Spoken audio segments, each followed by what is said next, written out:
All right, here we are out here in the dark. I've got the black light on, and I'm looking at the sump vent and seeing some greenish glow right there and down under here. I don't know if you can see that. Tomorrow I'm going to come out here and take this fitting out and seal it, and I'm going to put a clamp on that hose. That could be it, I guess, if the bike is running and blowing sump pressure out. Maybe that's where it's starting. Anyway, I'll do that tomorrow and see what we say. So I've been checking this green bike in the dark for the last few nights.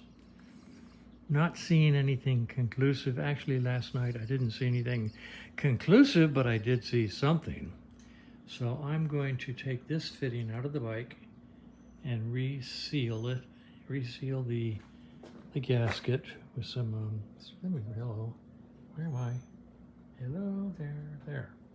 I'm going to reseal this, and I'm going to put a clamp on here. Now there should have been a clamp on there all along. That's silly, and obviously there was a clamp on it at some point in time. It's not too snug a fit, and it's a little oily. Yeah. So that's the first thing I found. I mean, it could leak. It could leak and just follow down here and go down the engine and end up under here. So, let's see. Do I feel any oil?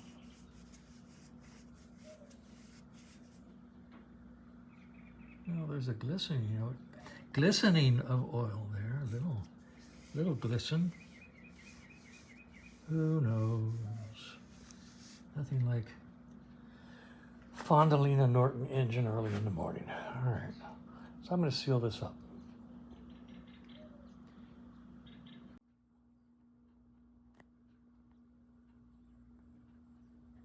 All right, it's kind of oily. Silicone. I hate silicone. I love silicone. For the right application, silicone can't be beat. However, gasket material, gasket sealer, cylinder, silicone can be beat very, very thoroughly. This looks like it might be plumber's tape, which once again, these are things I don't like. Okay, let's zoom out a little bit. There, so we can see what I'm doing. One-handed. Yeah, this is that string, plumber's string, which once again, I just feel like has absolutely no purpose in life on a motorcycle. So I'm going to take that off of there, clean all this up, and yeah, that's what it is. That plumber string. Miserable stuff. Doesn't work. And an old, beat up copper washer.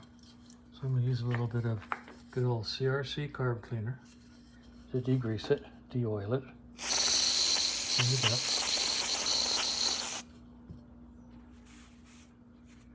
I don't know if I'll reuse this. I'll see if I have another copper or fiber washer that I can put into here.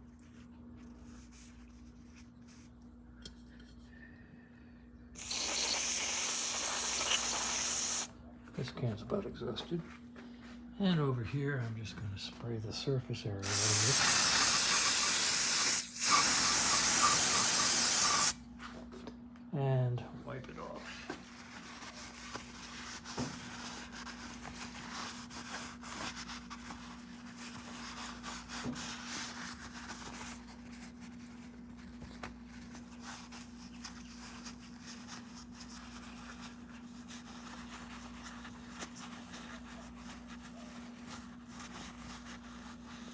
That's a nice clear surface. Let's do something. Let's take a Q-tip. I gotta get more of this cleaner.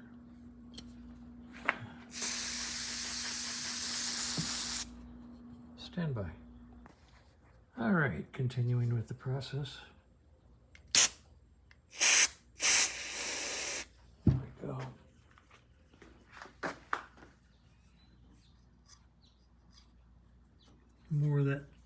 More of that string in here. So I'll take that out.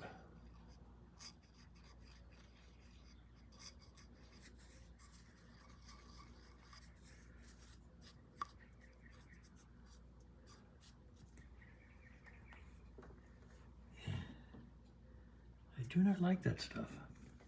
Sam, I am. Okay.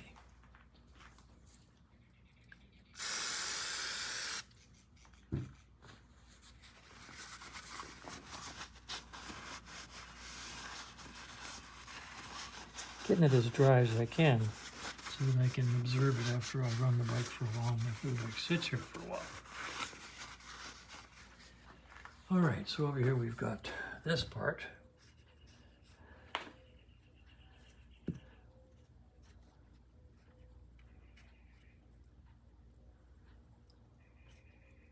So much fun doing this one-handed. Okay.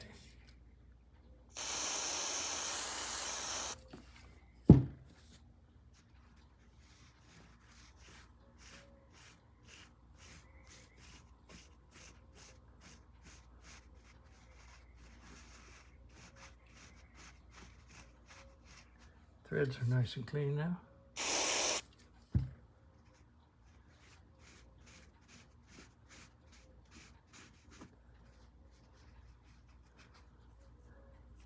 I'm going to set up the tripod. I have a collection of copper washers here that I bought, various sizes. I say various sizes. Actually, this collection only has two sizes. It has slightly too small and slightly too large. This is the closest one, and it is slightly too small. So what I do is I take a X-Acto knife and carve out the center. And I do it, let me get a hard surface and I'll show you.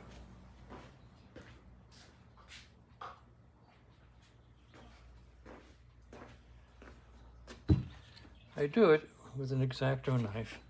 Let's see, can you see what I'm doing? Oh yeah, okay. And keeping in mind that the primary purpose of X-Acto blades is to prepare fingers for sutures. You have to be very careful. I hold it vertical. Can you see this? And just carve gently around over and over until I make the center just a little bit larger and hopefully will fit the fitting. I won't make you watch the whole process because sometimes it takes a little time. I've tried filing. I've tried doing it with the Dremel, and both work, but eventually I usually default to just taking an X-Acto knife and carving out the center until it fits on the fitting that I'm working with. So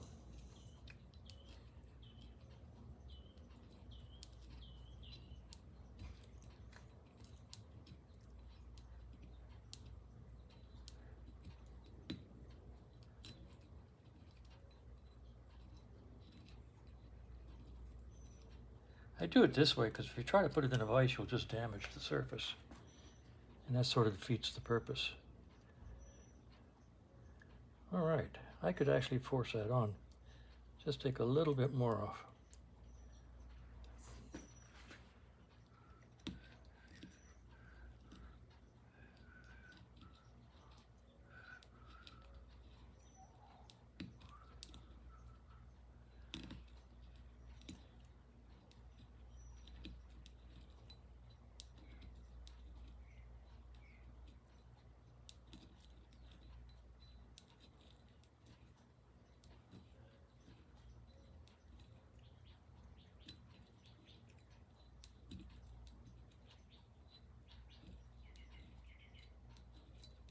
Let's try that. Oh yeah. Okay, that'll do. he said with a grin. That will do. Maybe just a little more.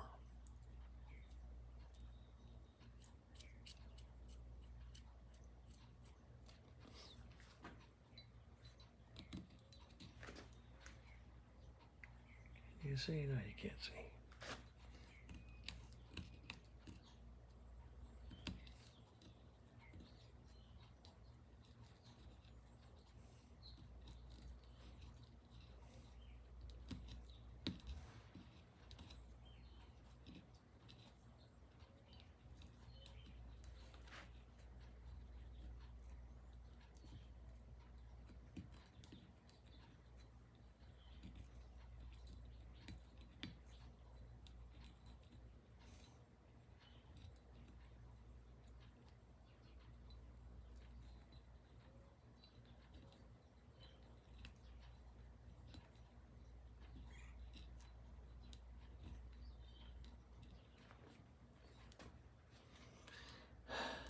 Okay, that's perfect. All right, so I'm going to put all this together.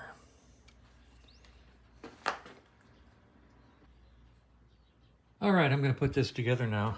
A little bit of anaerobic on the surface of the face. I like to have gasket sealer on every face of every object. So that makes gasket sealer on the face of the engine, gasket sealer on both sides of this copper washer,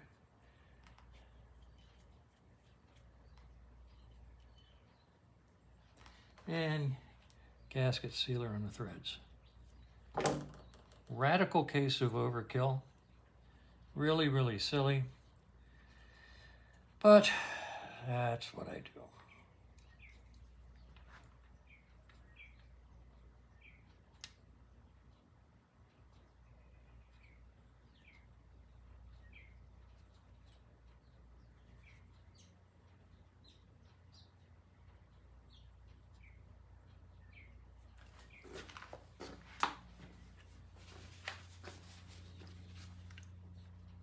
That's a good deal.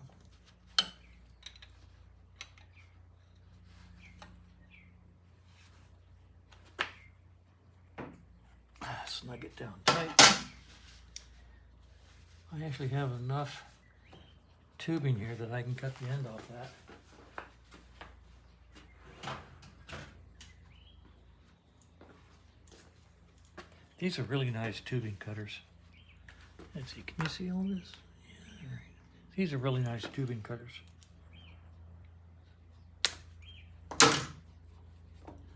Now let's see if we can get this over it again. And if not, I will warm it up. Okay, I'm going to warm it up just a little bit and expand it.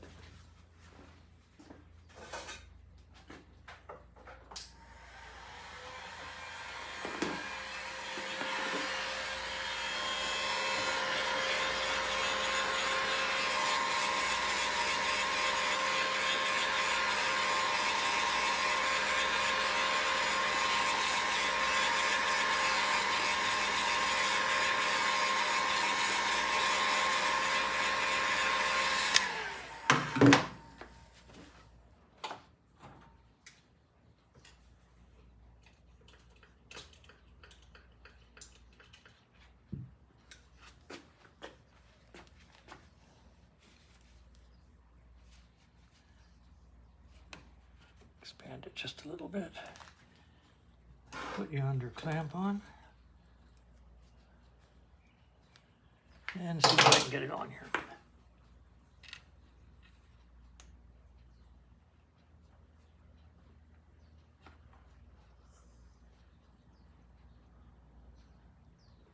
Well, maybe cutting it off was not the thing to do. Who knows? Maybe I messed up.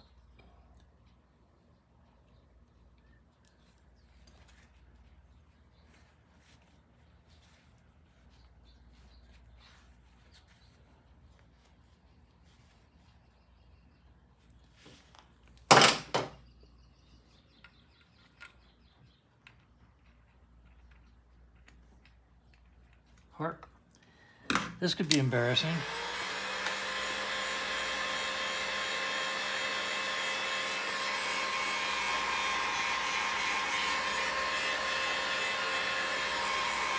I don't want to melt it.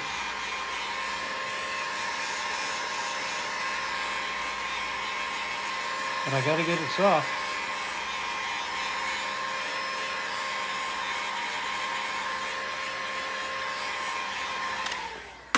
It's apparently really good tubing. And it's hot.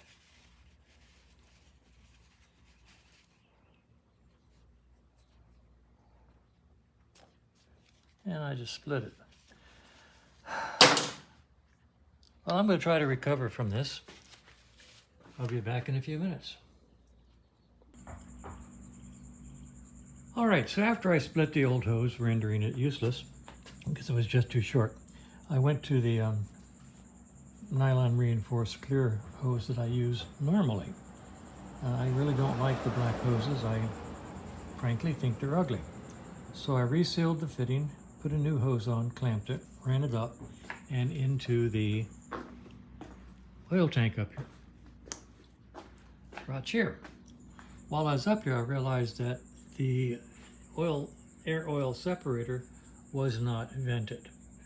So I ran a vent line from it down under here and back the swing along the swing arm to the back end of the bike. So it's back here like so. And that's just the way I like to do it. Okay, now it's 6 of one, half a dozen of the other. I could have just as easy run it up along the frame rail and out here to the back end of the bike. That would have been no problem at all.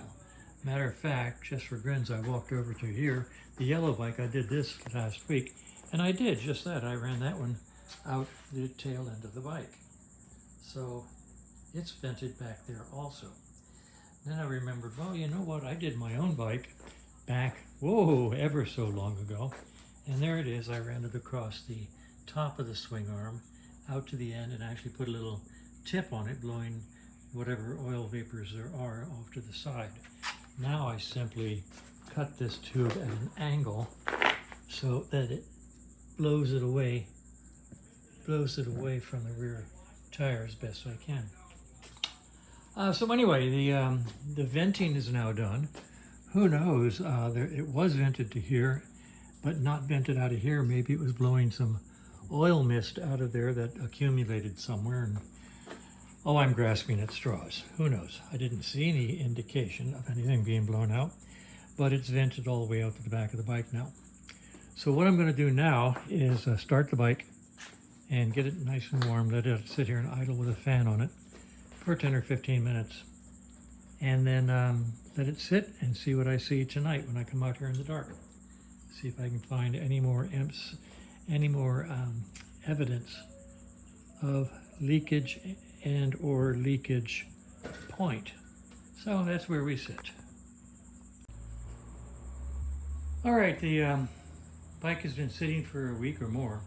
This is a cold start. Let's see how many kicks it takes to get her going. There goes the little yellow car. Okay.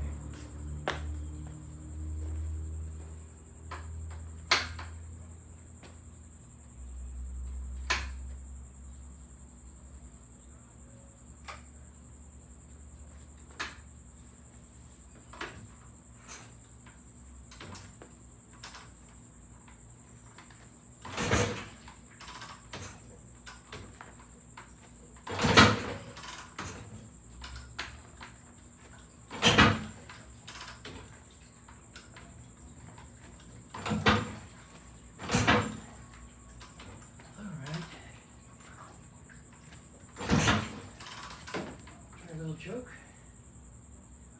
I know there's a choke under there. Little choke.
let it sit there about another 10 or 15 minutes, just idling away. And then I'll let it sit overnight. It's going on 9 o'clock. It's about 90 some odd degrees outside. It's warm in here too. So I'll let it sit and then take another look all around it tonight and see what I see.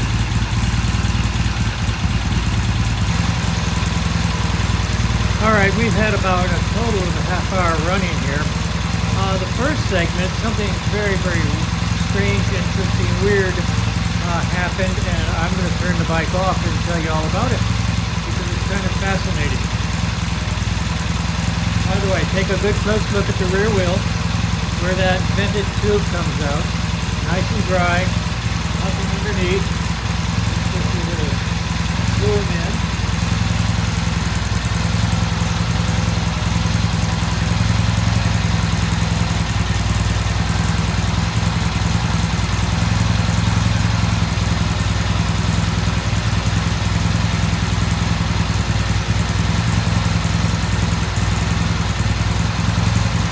There's the vent hose, the whole area right there. Just wanted you to see that because that's the star of the next segment.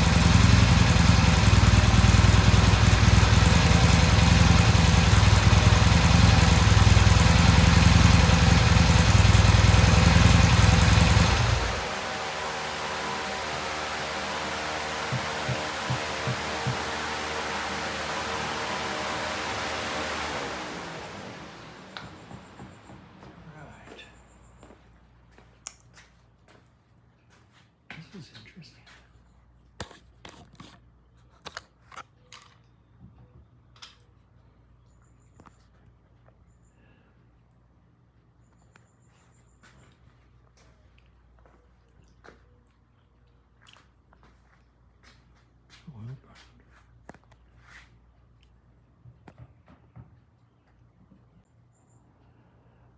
Okay, so this is interesting.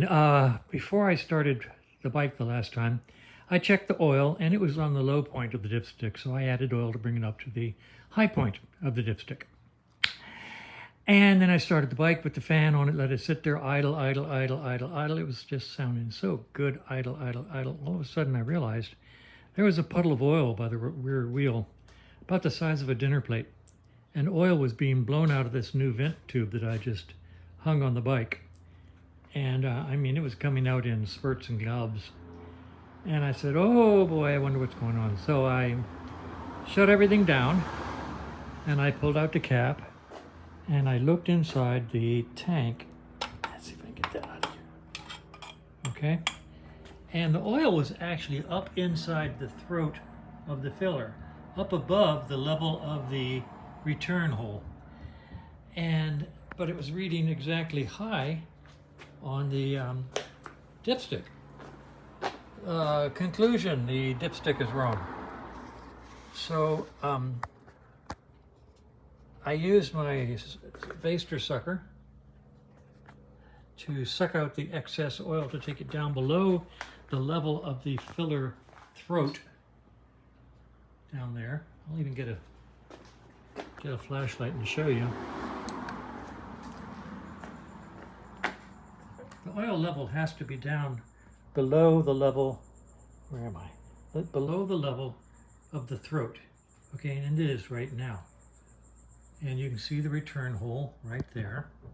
So that's where the high level of the oil has to be. Well, it was up inside the throat, up over the return hole, and just to read high on the dipstick. So ergo ipso facto, the dipstick is wrong. I don't know where this dipstick came from. I don't think it's original for sure. I think the original for this year's oil tank is probably longer. And a matter of fact, I'll go get a measuring stick and we'll measure it. And then if anybody has an original dipstick for an original fastback, drop me a line. Tell me how long their dipstick is, so to speak. All right, so let's just lay this down next to it. And this guy, as is, reads basically 3.5 inches long, with low being at 3 and high being at 2. And I think that's wrong. So if you have an original fastback with an original dipstick, with this 1971, I think it is, flat oil tank, give me a holler. Tell me how it's got to be this tank. Tell me how long the dipstick is from your bike. Anyway, I'm going to get online and see if there's a separate part number for this year's dipstick and order a new one if there is. And in the meantime, I'm going to extend this guy so that high is down here at that point. High will be at 3, okay? So I'm going to extend it an inch and put it back in there. Because if you overfill this thing, it just pumps the oil right out of the breather. And that's not right. The oil has to be below the level of the breather goes out tube. It can't be up in it because it'll just blow oil out of it. So that's where we are. All right, this is probably one of the ugliest things I've ever done in my life. In the Air Force, if a QA inspector saw this, they'd probably go home with my stripes in their pocket. On the other hand, I did move the high mark down 1 inch from where it was. Exactly. Now I'm going to do a little beautification with a little bit of shrink tubing over top of that, and I'll show you what it looks like when I get done. Alright, so that's slightly less ugly. It'll do. I'll still try to see if this particular oil tank on this particular year, this particular bike, takes a longer oil tank dipstick than the one that's on it, because the one that this in its original form was way too short. So I'm going to put this in here now and actually walk with me, and I'll show you if it works.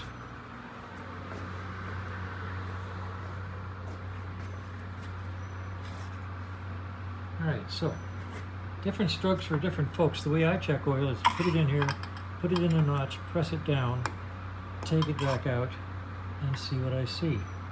And what I see is it exactly and precisely at the high point where I have it now. So that's pretty good.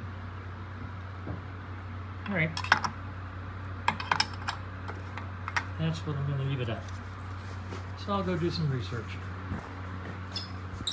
In the meantime, I'll let this sit here and take a look at it tonight in the dark with the black light again.